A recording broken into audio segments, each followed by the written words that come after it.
사랑합니다. 축복합니다.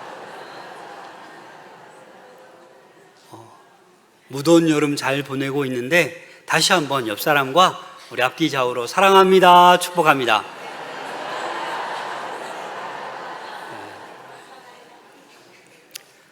우리는 지난 주일에 우리 마태복음 13장 씨 뿌리는 비유에 대해서 함께 나누었습니다. 그래서 우리의 내면, 어떤 사람은 길가처럼 또 돌밭처럼 가시떨기처럼 그런 마음들이 있고, 또 어떤 사람은 이 염려와 이 완악한 마음을 잘 기경해서 늘 옥토와 같은 그런 마음밭이 있다라고 했습니다. 그래서 우리 사랑하는 모든 성도들은 언제나 이 옥토와 같이 늘 이렇게 마음이 기경되어 있기를 소망합니다. 오늘 이 마태복음 13장에서 이 하나님 나라의 비유, 두 번째 비유는 이제 가라지 비유입니다. 오늘 이 가라지 비유를 통해서 우리가 어떻게 이 세상을 또 해처럼 빛나게 살아갈 수 있는지 오늘 함께 은혜를 나눌 수 있기를 소망합니다. 이 첫 번째 비유, 씨 뿌리는 비유가 우리 내면의 이 마음밭의 문제라면, 오늘 이 가라지 비유는 우리가 살아가고 있는 이 외적인 세상, 이 겉으로 드러나는 그런 세상에 대해서 말씀해 주고 있습니다. 저와 여러분들이 지금 살아가고 있는 이 세상이 여러분 어떤 세상입니까? 아름다운 세상입니까? 물론 아름다운 세상이지요. 하나님께서 이 천지 만물을 아름답게 창조해 놓으신 세상인데, 솔직히 말하면 지금 이 너무나도 아름다운 이 세상이 파괴되어 가고 있습니다. 악이 득세하고 모순이 너무 많은 것 같아요. 예수님께서는 십자가를 지시고 부활하셔서 승리하셨는데 2000년이 지난 지금도 왜 하나님의 공의가 드러나지 않고, 왜 억울한 사람, 정직하게 착하게 살면 억울하고 속이고 이 악이 막 판치는 세상 같이 우리 눈에는 그렇게 보일 때가 있습니다. 그래서 우리는 실망할 때도 있어요. 아니, 영적 회의감에 빠질 때도 있어요. 아니, 하나님께서 통치하는 세상인데 우리가 구주로 고백하고 그렇게 믿음으로 살아가는데 왜 하나님께서는 가만히 계시지? 왜 우리가 살아가고 있는 이 사회는, 이 직장에는 왜 불의가 가득하지? 왜 교회 안에서조차도 상처를 주고 받고 있지? 왜 교회 안에서 참된 성도들만 가득 차면 좋겠는데 왜 거짓 성도도 있는 것 같지? 이런 혼란이 우리에게 주어지고 있다는 거예요. 아침에 뉴스 보기가 여러분들 힘들지 않습니까? 늘 전쟁 소식, 좋은 소식보다는 아프고 마음 아프게 하고 눈물 나게 하는 소식들이 많다라는 거예요. 악과 부조리를 당장 왜 하나님께서는 심판하지 않으시는 걸까? 왜 정직한 자들이 계속 힘들게 살아가야 되는가? 그래서 우리 믿는 사람들 가운데도 마음이 조급해지는 사람이 있어요. 정의를 내가 세워서 이 불의한 세상을 내가 바르게 만들어 놓겠다, 악을 뿌리 뽑아야겠다, 이런 마음 막 솟구치는 사람 있으시죠? 없으세요? 우린 정의감이 불타야 되죠. 의로운 사람인데, 하나님의 백성인데. 우리 교회 안에서도 한 피 받아 한 몸 이룬 성도예요. 다 예수 그리스도의 보혈로 깨끗함을 받았잖아요. 한 피 받아 한 몸 이룬 한 가족, 하나님의 백성이에요. 그런데 우리조차도 왜 서로 실족하게 하고 왜 상처를 주고 있냐라는 거예요. 물론 여러분들 가운데 상처 주지도 않고 상처를 받지 않는 분들도 있겠지요. 그러나 우리는 그렇게 살아가지 못하는 거예요. 아무것도 아닌 일에 쉽게 상처를 받고 상처를 줍니다. 그래서 당장 그 문제를 해결하고 싶은 거예요. 목회자인 저도 그럴 때가 있어요. 와, 이거 왜 누구지 도대체? 누가 이 성도를 이렇게 아프게 하지? 근데 이름을 안 가르쳐 주세요. 아무리 물어봐도 제가 이름을 알게 되면 어떻게 할 것 같아요? 당장 불러서 사과하세요. 사과 안 하면 교회에서 출교할 겁니다. 뭐 이렇게 할 수도 있잖아요. 그런데 왜 그렇게 못하고 있는 걸까요? 오늘 이 본문에서는 그런 정의감, 그런 조급함을 멈추라고 얘기하고 있는 거예요. 그래서 오늘 이 가라지의 비유를 통해서 여러분들 나의 이 조급함, 나의 또 이 정의감을 잘 한번 살펴볼 수 있기를 소망합니다. 24절, 25절 말씀입니다. 함께 읽겠습니다. 시작. 예수께서 그들 앞에 또 비유를 들어 이르시되 천국은 좋은 씨를 제밭에 뿌린 사람과 같으니 사람들이 잘 때에 그 원수가 와서 곡식 가운데 가라지를 덧뿌리고 갔더니, 천국을 어떻게 얘기하고 있어요? 비유의 말씀으로 천국은 좋은 씨를 뿌린 밭과 같다라는 거예요. 그리고 또 어떻게 해요? 이 밭은 이 세상을 얘기하는 거예요. 그리고 사람들이 잘 때에 누가 와서? 원수가 와서 곡식 가운데 가라지를 또 뿌리고 간다라는 거예요. 여러분, 가라지가 뭡니까? 이 가라지가 헬라어로 지자니아라는 단어를 쓰는데 식물학적으로는 독보리를 얘기하는 거예요. 또 잡초를 얘기하는 거예요. 그런데 이 독보리가 밀이나 보리와 함께 자랄 때 처음에는 이게 보리인지 밀인지 독보리인지 구분이 안 된대요. 근데 어느 정도 자라서 열매를 맺게 되면 독보리구나, 밀이구나, 그때서야 알게 된다라는 거예요. 사진을 잠깐 보겠습니다. 어느 것이 밀처럼 보여요? 어느 것이 독보리처럼 보여요? 네, 왼쪽이, 여러분 볼 때 왼쪽이 뭐예요? 밀이고 오른쪽이 독보리예요. 여러분, 이 독보리는요, 이 독성이 있어서 식용이 금지됩니다. 먹으면 토하고 구토가 나고 머리가 어지럽고 시력을 잃을 수도 있대요. 그런데 이 이삭이 패기 전까지는 구분할 수가 없는 거예요. 사실 이 당시 고대 근동에서는요, 이 독보리를 뿌려서 농사를 망치는 경우가 있었다고 합니다. 근데 이거는 심각한 범죄예요. 고대 로마법에는 이 남의 밭에 독보리 씨앗을 뿌리는 이 범죄를 처벌하는 법조문도 발견되었어요. 다시 말해서 예수님은 지금 상상 속에 이 보리밭의 가라지 비유를 말씀하신 것이 아니라 당시 그런 일들이 있기 때문에 상상의 이야기가 아니라 실제로 이 밀밭에, 보리밭에 독보리를 뿌리는 사람이 있었다라는 것입니다. 그런데 이게 뭐예요? 보복행위고 이건 완전히 범죄를 얘기하고 있는 거예요. 그래서 예수님이 이 비유를 누구에게? 제자들에게 다시 한번 비유를 설명해 주고 있습니다. 우리 38절 말씀 함께 읽겠습니다. 시작. 밭은 세상이요, 가라지는 악한 자의 아들들이요. 여러분, 밭이 어디라고 얘기하고 있어요? 세상, 코스모스. 그 다음에 좋은 씨는 누구라고 얘기해요? 천국의 아들들. 다음에 가라지는 누구예요? 악한 자의 아들들이다라는 거예요. 그래서 이 가라지는 악한 자의 아들들로서 불법을 행하고 부정한 일을 행하는 그런 자들로 비유가 되고 있는 거예요.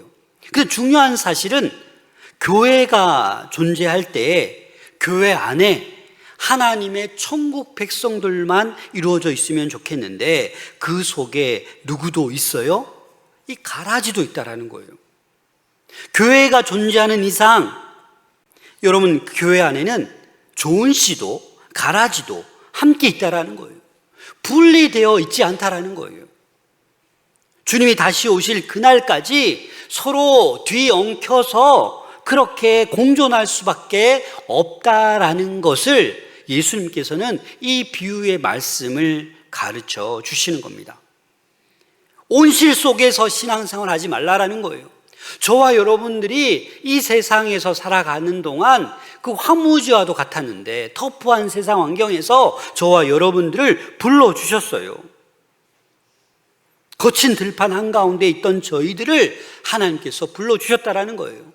그래서 이 가라지가 없는 온실에서 우리를 천국 갈 때까지 보호해 주신 것이 아니라 여전히 가라지가 있는 그 속에서 저희들이 알곡으로 자라가는 것입니다. 그래서 이 마귀가 행하는 일이 뭐예요?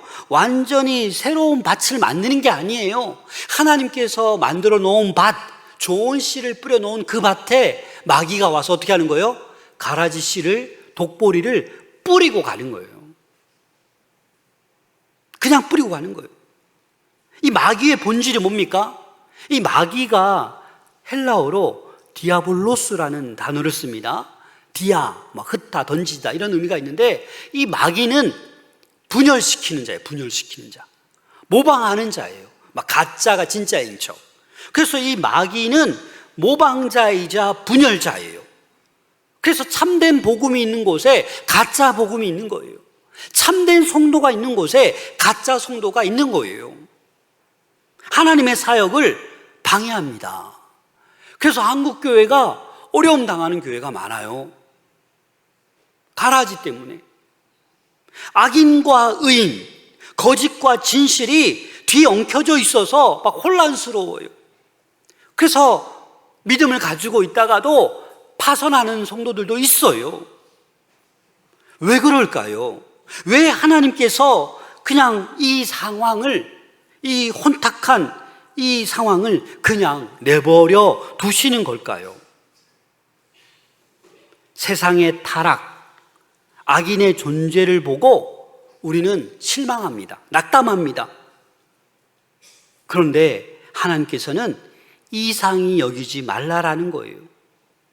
그 가라지 정체를 잘 깨닫고 흥분하지 말고 조급해하지 말고 이 말씀을 잘 알아들으라라고 말씀하고 있는 거예요. 자, 여러분 27절 말씀 함께 읽겠습니다. 시작. 집 주인의 종들이 와서 말하되 주여 밭에 좋은 씨를 뿌리지 아니하였나이까? 그런데 가라지가 어디서 생겨났나이까? 여러분들 이 집주인의 종들이 지금 어떤 마음이에요? 차분한 마음이에요? 아니요, 너무 황당한 거예요. 그래서 주인에게 쫓아와서 아니 이게 어떻게 된 일이냐고. 주인이 좋은 씨앗만 뿌렸는데 왜 지금 온 밭에 가라지가 이렇게 많이 섞여 있냐라고 뭐 하는 거예요? 흥분해 있어요. 도대체 이게 어떻게 된 일이라고. 근데 어떻게 된 일이에요? 이들이 잘 때 누가? 원수가, 마귀가 와서 독보리를 씨앗을 뿌리고 갔잖아요. 그래서 28절에 이렇게 얘기합니다. 28절 함께 읽겠습니다. 시작. 주인이 이르되 그러면 우리가 가서 이것을 뽑기를 원하시나이까? 아, 원수가 그랬다고요? 아, 마귀가 그랬다고요? 오케이. 제가 가서 우리들이 가서 뽑겠습니다 라고 얘기하는 거예요. 우리가 가서 당장 뽑겠습니다. 어떤 마음이요? 정의감이 불타는 거예요. 어디 감히 우리 좋은 밭에 독보리를 뿌려 놓았다고 그 열매가 줄어드는데 하고 당장 가서 막 뽑고 싶은 거예요. 우리의 마음이 이런 마음이 있을 때가 있다라는 거예요. 악한 자들을 내가 정의로 심판하리라 막 이런 마음 들 때가 있잖아요. 그래서 밭에 가라지가 무성한 것을 보고 분개하며 성급한 마음으로 달려가기를 원하는 거예요. 이 종들이. 우리들도 그럴 때가 있다라는 거예요. 그러나 주인의 대답은 의외의 대답으로 단호하게 말씀하십니다. 그래, 가서 뽑아라가 아니라 어떻게 말씀하세요? 29절 함께 읽겠습니다. 시작. 주인이 이르되 가만두라. 가라지를 뽑다가 곡식까지 뽑을까 염려하노라. 주인이 뭘 염려하는 거예요? 가라지를 염려하고 있습니까? 아니요. 가라지를 염려하는 것이 아니라 곡식, 밀까지 뽑을까봐 염려하는 거예요. 우리는 심판자가 아니에요. 저와 여러분들은 끝까지 뭘로 살아가야 돼요? 알곡으로 살아가야 돼요. 가라지를 뽑으려는 이 조급한 마음은 내려놓으셔야 돼요. 마지막 날에 하나님께서 밀과 가라지를 구분하세요. 우리는 끝까지 알곡으로 견뎌내셔야 되는 줄로 믿습니다.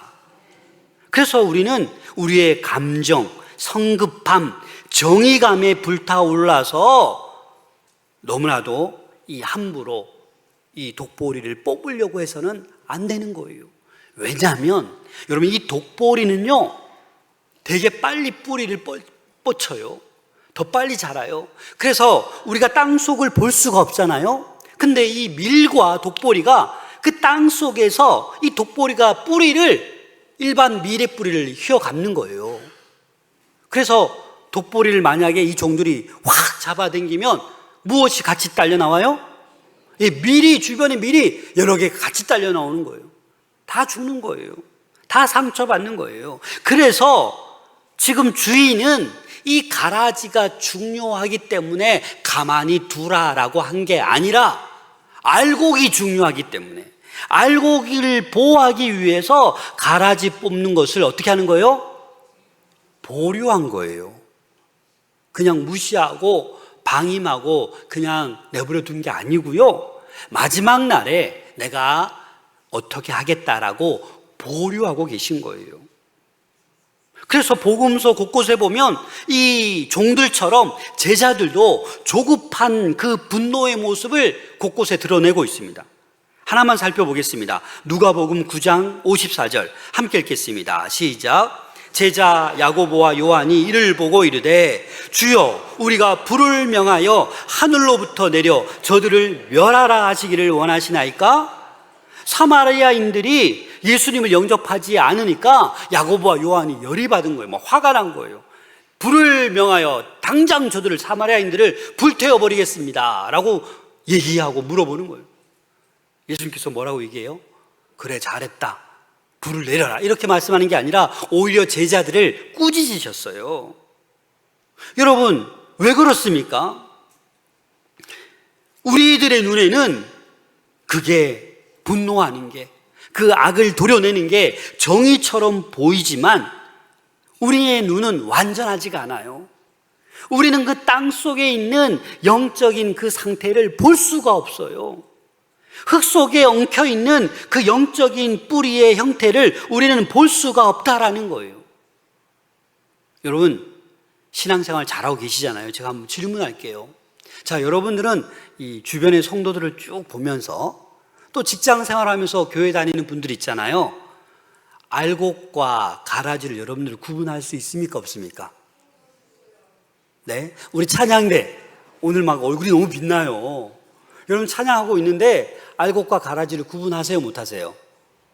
못하세요? 네, 못하는 게 정답이에요. 저와 여러분들은요, 알곡과 가라지를 구분할 수 있는 능력이 없어요. 없다고요. 근데 우리는 함부로 신앙생활 하다가 아유, 저 사람은 교회 안 나왔으면 좋겠다. 저 사람은 와서 맨날 싸우기만 하고 상처만 주고, 아유, 저 가라지 같은 사람. 그래서 화를 못 참아서 너는 이제 교회 나오지 마! 이렇게 하는 분들도 있어요. 우리 교회 말고 다른 교회에 함부로 말하는 사람이 있다니까요. 너 때문에 우리 교회가 말이야 힘들잖아, 너 나오지 마! 이렇게 말하는 사람이 있다고요. 여러분, 우리는 알곡과 가라지를 분별할 능력이 없어요. 분별한다는 건 교만이에요.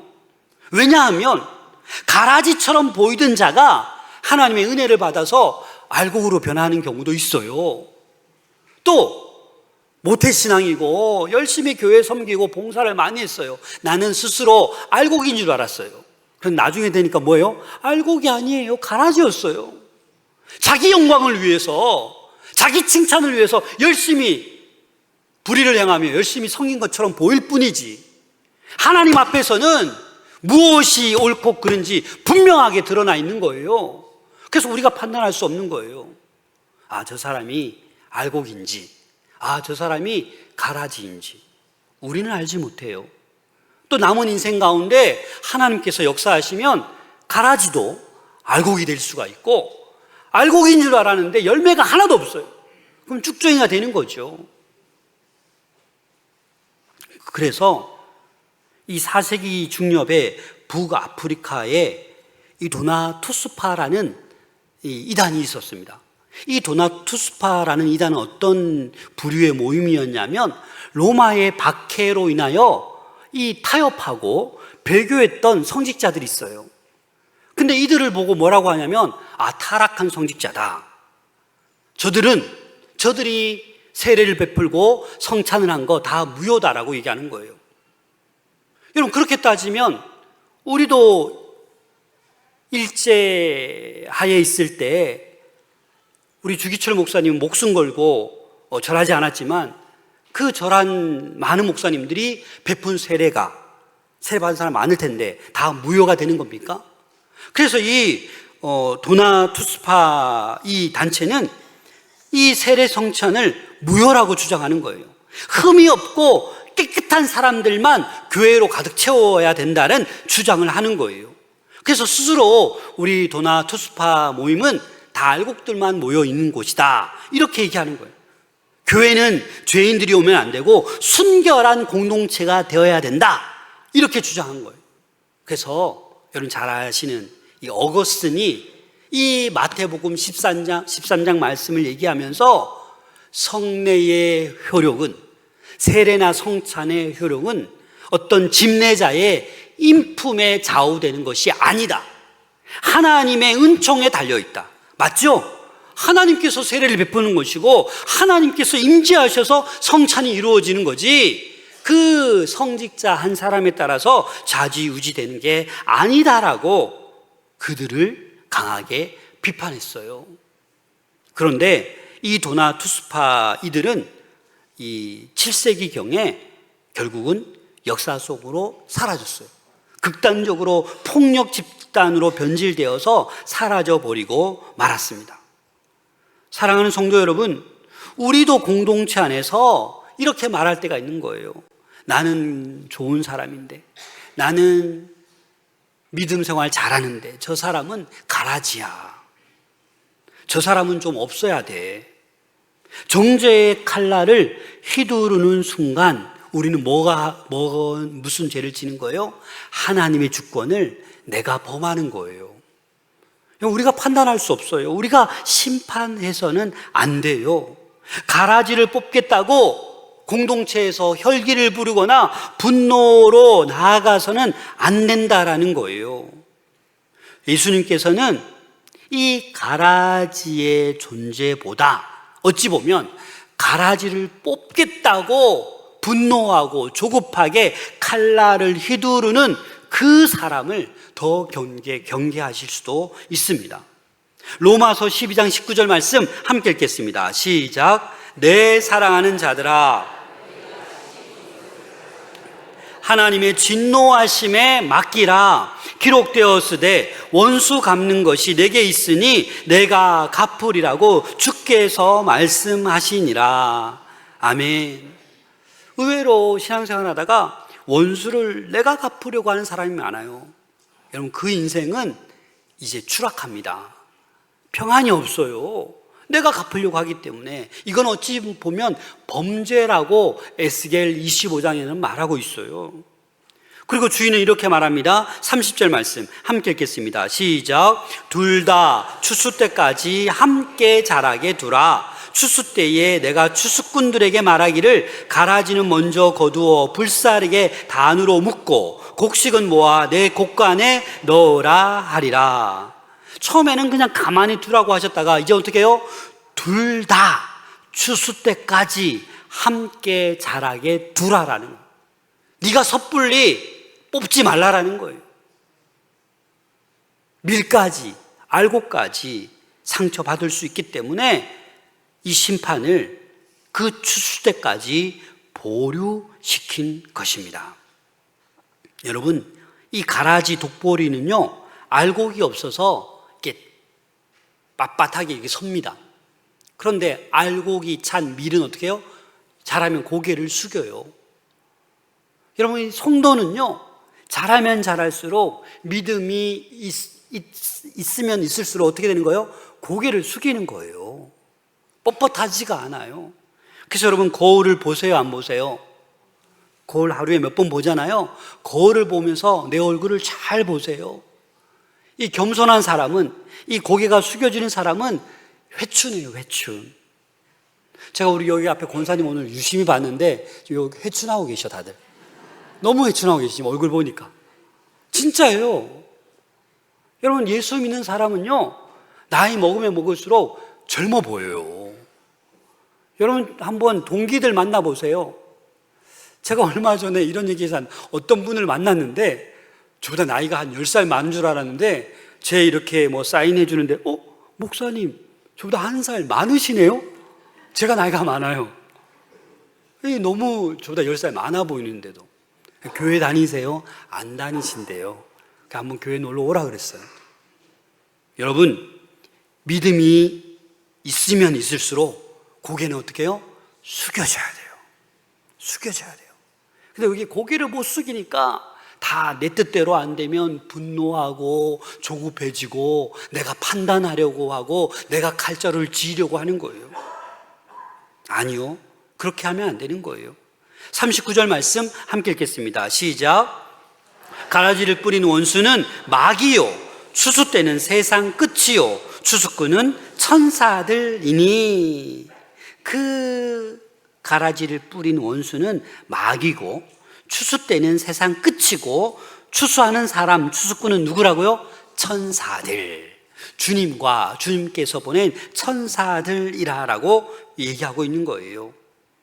마찬가지로 세상 마지막 때에는 가라지 같은 악한 사람들은 다 어떻게 해요? 불의 심판을 받게 돼 있어요. 받을 수밖에 없는 거예요. 자, 41절 42절 함께 읽겠습니다. 시작. 인자가 그 천사들을 보내리니 그들이 그 나라에서 모든 넘어지게 하는 것과 또 불법을 행하는 자들을 거두어내어 풀무불에 던져 넣으리니 거기서 울며 이를 갈게 되리라. 아멘. 여러분, 불법을 행하는 자들은 마지막에 풀무불에 던져져서, 지옥에 던져져서 울며 이를 갈게 될 것이다라는 거예요. 여러분, 이건 확실한 사실이잖아요. 그래서 우리는 추수 때까지, 하나님께서 심판하실 때까지 우리는 어떻게 남을 판단하고 남을 정죄하는 것이 아니라 나 스스로 알곡이 되어서 끝까지 살아가야 되는 줄로 믿습니다. 그러면 왜 하나님께서는 답답하게 말이야, 십자가로 승리하셨음에도 불구하고 왜 자꾸 추수 때를, 심판의 때를 미루시는 걸까요? 왜 미루시는 걸까요? 사실 목사인 저도 이 세상 돌아가는 거 보면서 매 새벽마다 기도하지만 좀 답답할 때가 있어요. 아니, 어느 나라 이 지도자들이 정신이 없어요, 정신이. 하나님을 안다고 하면서도 목숨을 어떻게 여기는지 모르겠어요. 전쟁이 장난이에요, 여러분? 수많은 영혼이 죽어나가고 있잖아요. 여러분, 가자 지구에 여러분 어린아이들이요, 그 수많은 시간 동안 하루에 28명씩 죽어나갔어요. 구호물품 받으려고 줄 서 있는데 포탄이 떨어져서 죽고, 이게 말이 되는 거예요, 여러분? 이런 세상에 살고 있어요. 그럼 억울하잖아요. 답답하잖아요. 하나님, 저들을 왜 그냥 두냐고요. 그냥 잘 때 뇌출혈로 데려가시지, 이런 마음이 들 때가 있다고요. 왜 악이 성하고 불의를 행한 사람이 승승장구하는 것 같고 믿음대로 착하게 사는 나는 왜 이렇게 어려움 당하느냐고요. 이렇게 여러분 하소연할 때가 있잖아요. 왜 그럴까요? 하나님께서 왜 추수 때를, 심판의 때를 미루시는 걸까요? 베드로후서 3장 9절 말씀 함께 읽겠습니다. 시작. 주의 약속은 어떤 이들이 더디다고 생각하는 것 같이 더딘 것이 아니라 오직 주께서는 너희를 대하여 오래 참으사 아무도 멸망하지 아니하고 다 회개하기에 이르기를 원하시느니라. 여러분, 주님께서는 지금 참으시고 계시는 거예요. 참으시고 한 영혼이라도 더 회개하고 돌아오기를 기다리고 계시는 거예요. 그래서 이번 한 주간 여러분, 한 영혼을 그래도 품으시길 바랍니다. 전도하라는 게 아니라 품어야 전도가 되지요. 그래서 품지도 않으면 이건 정말 하나님께서 여러분들 혼내실 수도 있어요. 일단 품고 기도하셔야 돼요. 여러분, 하나님의 인내는 가라지에게는 회개하고 알곡으로 변할 수 있는 기회를 주는 거예요.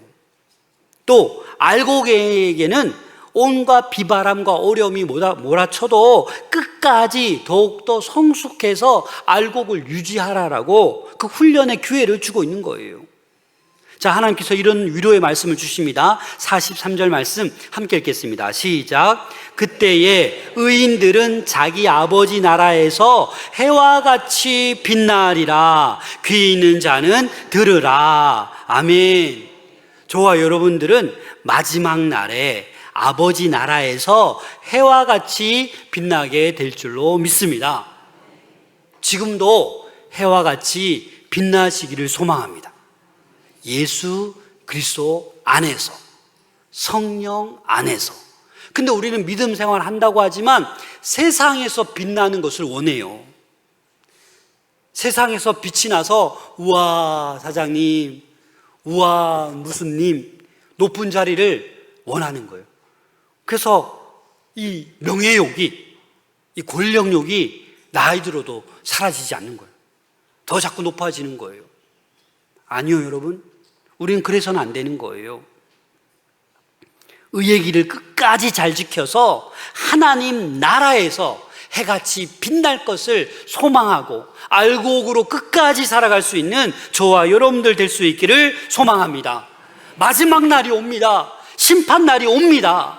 그때 해와 같이 빛나서 알곡으로 곳간에 모임받는 이 천국으로 들어갈 수 있는 저와 여러분들 될 수 있기를 소망합니다. 그래서 이 악이 공존하는 이 현실에 낙담하지 마시고 조급하게 내가 심판하려고 하지 마시고 끝까지 좋은 씨앗 알곡으로 인내하며 나갈 수 있는 저와 여러분들 될 수 있기를 소망합니다. 가정에서도 그렇습니다. 여러분, 남편이나 아내, 자녀가 내 잔소리로 변합니까? 안 변하잖아요. 근데 우리는 자꾸 변화시키려고 해요. 아니요, 그냥 기다려야 되는 거예요. 내가 바꿀 수가 없어요. 그냥 사랑으로 기도하면서 기다리는 태도가 알곡의 태도예요. 교회 공동체 안에서도 믿음이 강한 자가 있고 약한 자가 있어요. 그런데 약한 자에게 자꾸 뭘 하면 안 돼요. 교회 온 지 얼마 안 되는 분이 있어요. 절에 오랫동안 다니다가 오신 분이 있어요. 교회 와서 우리 앞에서 이럽니다.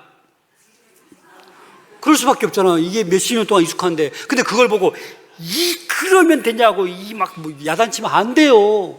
찬찬히 설명해 줘야죠. 교회에 어울리지 않는 사람 같다고 손가락질하고 뭐라 하고 그러면 안 되고 참아주고 인내해주고 그게 교회를 지키는 알곡의 태도라고요. 여러분, 참된 교회는요 의인들의 박물관이 아니에요. 참된 교회는 죄인들이 모여있는 병원이에요.